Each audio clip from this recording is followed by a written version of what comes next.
Hi, everyone. Welcome back to the Showing Up to Your Life podcast and YouTube channel. My name is Art Burns, and I hope that today you are feeding and cultivating and practicing your well being by practicing presence, by practicing acceptance, by practicing compassion, and by practicing an overriding sense of curiosity about your moment to moment experience. Because if you are doing this, then generally speaking, you will be cultivating and practicing and developing a sense of well being. And what you're not doing, because you're practicing well being, you're not practicing those things that are contrary and working against your well-being. Things like stress, things like anger, things like overwhelm from these big emotions that we're feeling. And so if you're having trouble with this today, then I invite you to listen to me today, because this is what we're going to talk about. Even though this is what we talk about every single day in this podcast, is how we can cultivate and practice our well-being. And it's super simple. It only requires a little bit of time, but really what it requires is an intention to feed our well-being, right? And so I want to start out here to talk about the weather, right? Because the weather out here in Colorado is it's just unbelievable. I mean, right now, I'm looking out the window of my office here in my home, and I'm seeing this gray sky, right? Which looks like it's like an East Coast winter sky here in Colorado, right? Right now. And it looks like it could snow at any second, right? And this is what I grew up with. Every January, this is what it looks like, right? But here's the thing. About 20 minutes or so ago, my wife came in from a little walk before she went out to work, and she said, "It is a gorgeous day outside. I was out in a t-shirt. I could have been wearing shorts. I can't even believe how beautiful it is outside." Of course, I can believe it because I see this all the time, but that's literally, it just went from like late spring, early summer to like winter, like that. 10 minutes, right? Actually, we have this saying here in Colorado that if you don't like the weather, wait 10 minutes, right? Because that's how quickly things change out here. And this speaks to the topic that I want to talk about today, right? Which is the impermanence, right? The impermanence speaks to what I want to talk about today. The fact that things are always changing. They are always, kind of moving through us, moving through the world. We are moving.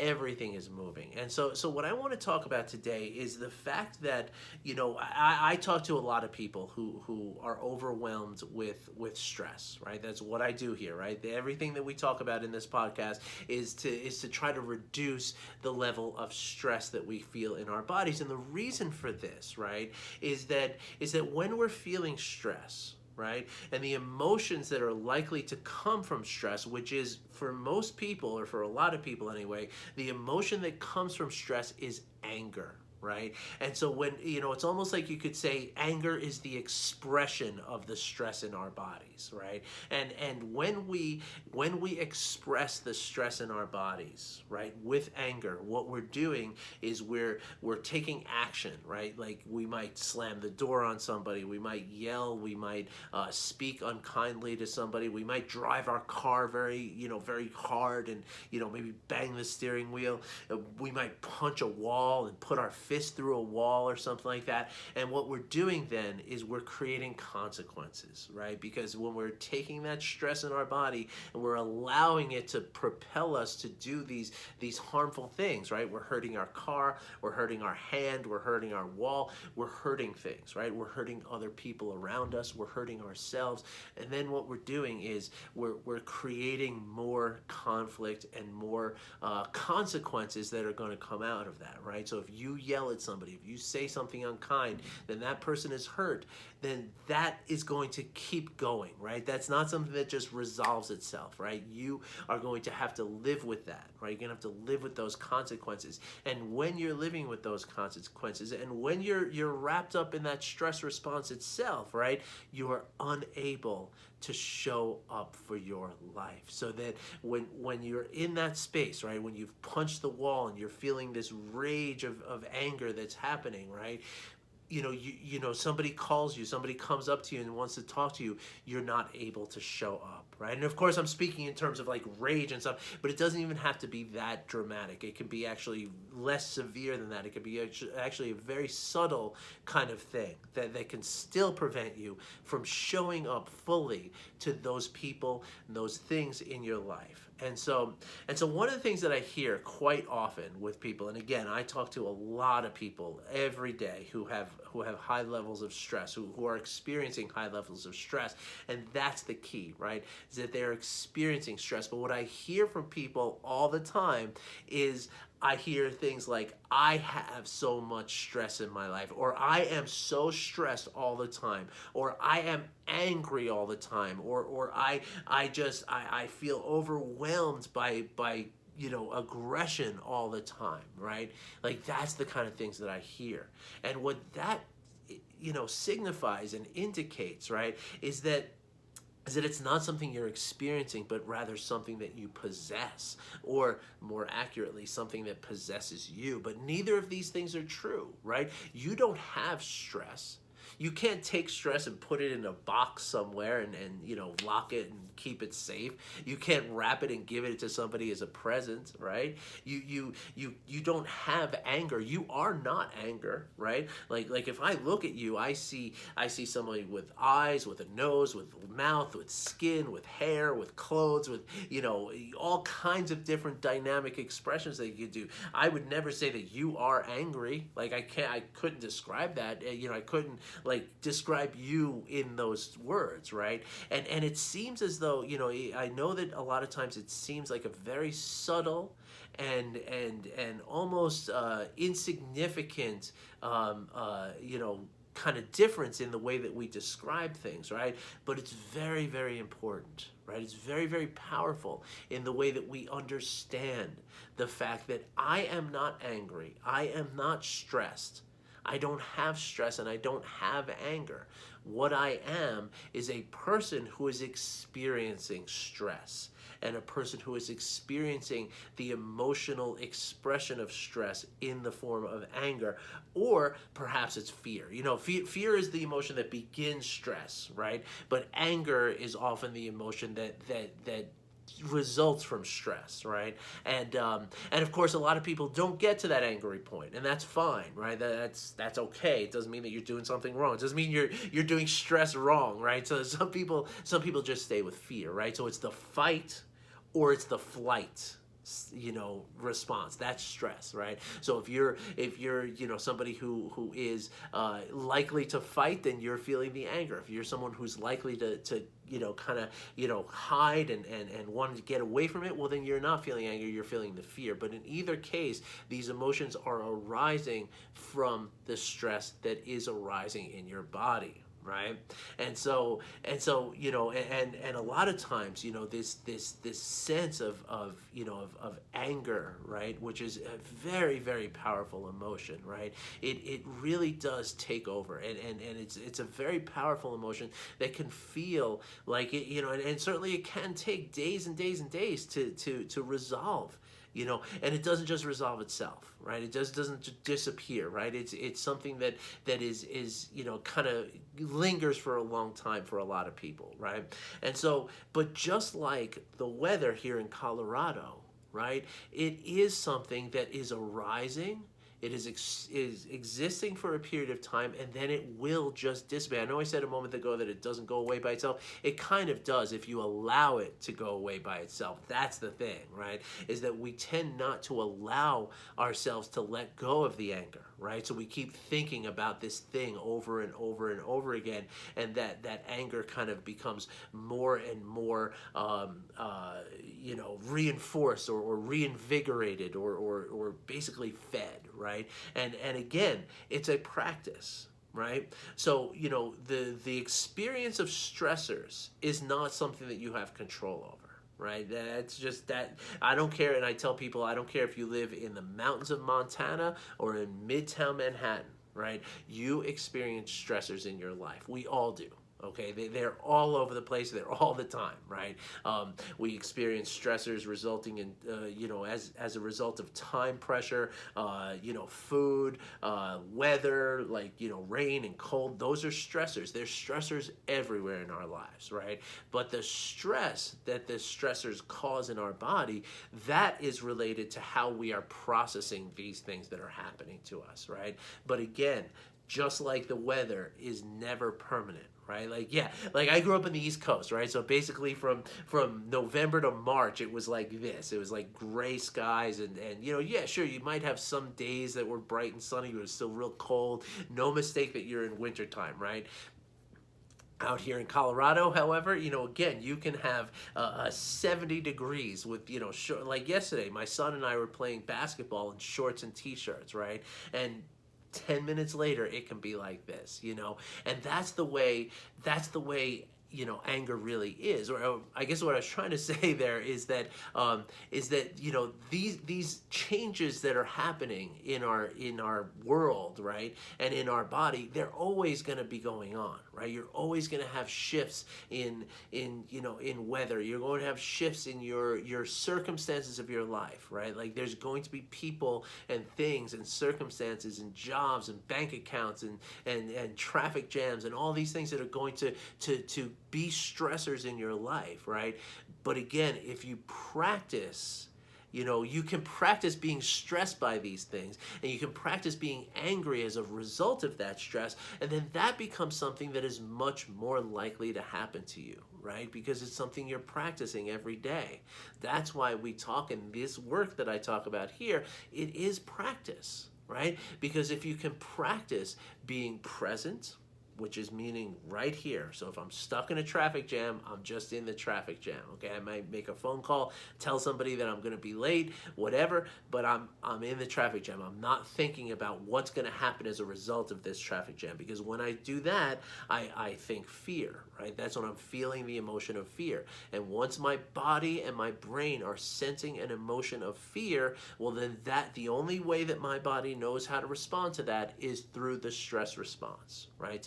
To raise my blood pressure, to increase my heart rate, to shut down various systems of my body, my endocrine system, my immune system, my reproductive system, my digestive system, all that stuff, right? It's the only way that my body knows how to process that feeling of fear, right? How to be safe from that feeling of fear, right?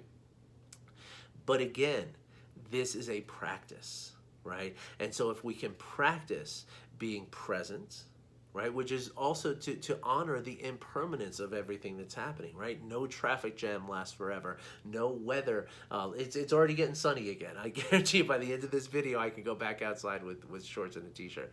But, so no weather lasts forever. No circumstance in our lives is going to last forever. Right? And so presence and acceptance are the ability to know of this impermanence and to allow things to be impermanent, right? And that's where we go back to, and of course, if we want to go further, right, the compassion that I talk about, and this is something I'm going to be talking about quite a bit from now on, because it really is, remember, the anger is often the expression of the stress that we're feeling in our bodies, right? And so but the anger is also something that feeds the stress in our bodies, right? Because the more we stay angry and the more we think about this thing that makes us angry, remembering that anger really does arise from the emotion of fear, right? All negative emotions arise from fear. All positive emotions arise from love, right? It's the way it works. And so if you're thinking about this thing that makes you angry over and over and over again, what does that sound like, right? It sounds to me like you're practicing something, right? And the more you do that, every time you think about that thing that makes you angry, what you're doing is your brain is sensing that anger, and it is saying, okay, something is endangering us right now, right? Because I wouldn't be angry if I wasn't in some sort of peril, right? And again, the only way that your brain and your body knows how to respond to that that emotional sensation of fear and anger is the stress response. so by practice, by engaging in that anger over and over and over again, what you are doing is you're practicing. You're practicing, you're practicing feeling that anger, and you're practicing being in that stress response. Right? It's how it works. Right? And so that's why I ask you if you're practicing presence, acceptance, compassion, right? Which is the practice of kind intention towards others, right? Because if you're feeling kind intention towards others, then whatever it is that person out there who's making you angry, it's hard to feel that anger for them, right? And again, remembering that you are not angry, right? Nothing is making you angry. You are just experiencing anger in your body right now, the same way that you're experiencing stress in your body right now, right? And it doesn't mean that you're broken. It doesn't mean that you're doing something wrong. But the fact that if you are somebody who experiences anger regularly, and you experience stress regularly, or even if you experience fear, which on a protracted level would be called anxiety, right? And if you're experiencing that regularly, well, then chances are you are actually practicing those things. Okay. Now, we don't need to get into what that means. We don't need to worry about not practicing those things. All we need to do is practice something different, right? We can simply practice something that enhances and that contributes and that feeds your well-being, right? Now, remember, we have 4 constituents of well-being, right? The 4 sort of pillars, the 4 elements, the 4 ingredients of well-being, right, are resilience, which is impermanence, right? To say like, okay, I'm experiencing anger right now, and the ability to bring myself back from that anger, okay? Outlook, meaning a positive outlook, is the second constituent of well-being, meaning, seeing the positive potential in your situations and the people around you, right? Which is something that is enhanced by compassion. As you're feeling compassion for others, you're looking at the positive, the positive essence of people, right? You're looking at people who are just trying to be happy and trying to reduce their suffering. And so having that compassion and that kindness towards them, well, that does, increase your positive outlook. Second one down. The third constituent of well-being is attention, right? So practicing, and this is a huge part of the stress response, right? So like while you're sitting in a traffic jam, right? If you're thinking about all the things that are going to go wrong because you're stuck in this traffic jam, right? Your attention is not here in your body and what's going on. Your attention is going all over to these different stories that you're making up about how bad things are going to be because you're 15-20 minutes late to something or whatever it is, right?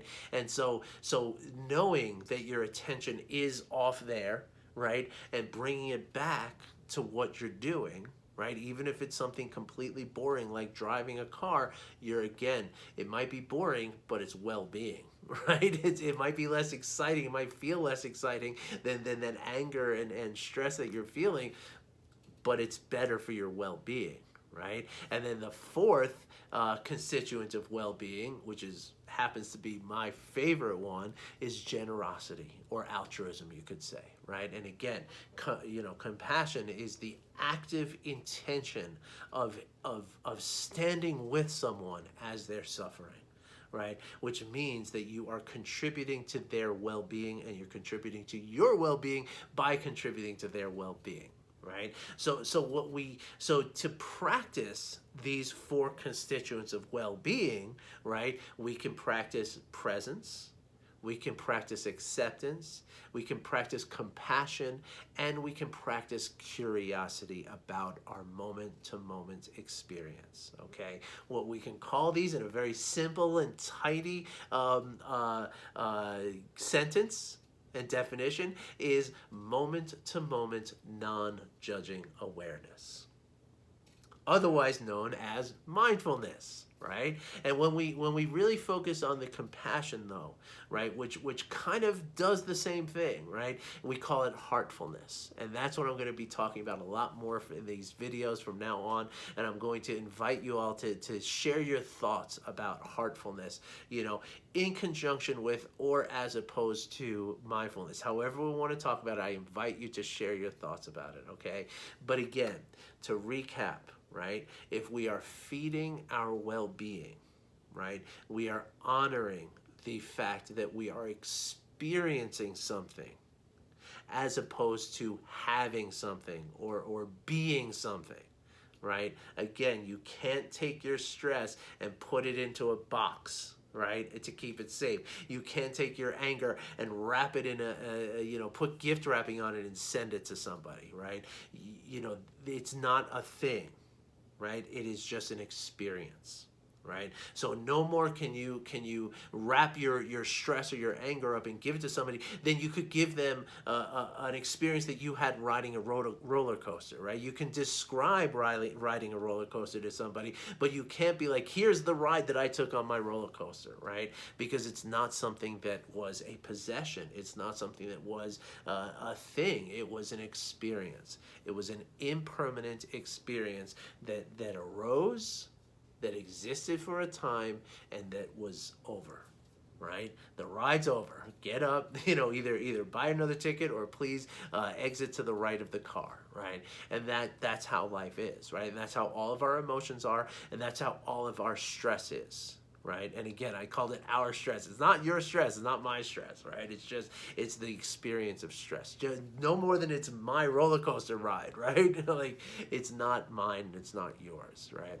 And so the idea then is to, again, practice. Like, we don't have to worry about undoing anything. We don't have to worry about blocking anything. We don't have to worry about stopping something from happening, right? That's often the sense that people have, like, okay, I'm too angry, or I am angry all the time, so I need to stop being angry. Well, you could look at it that way, but that's hard, right? That's really, really hard.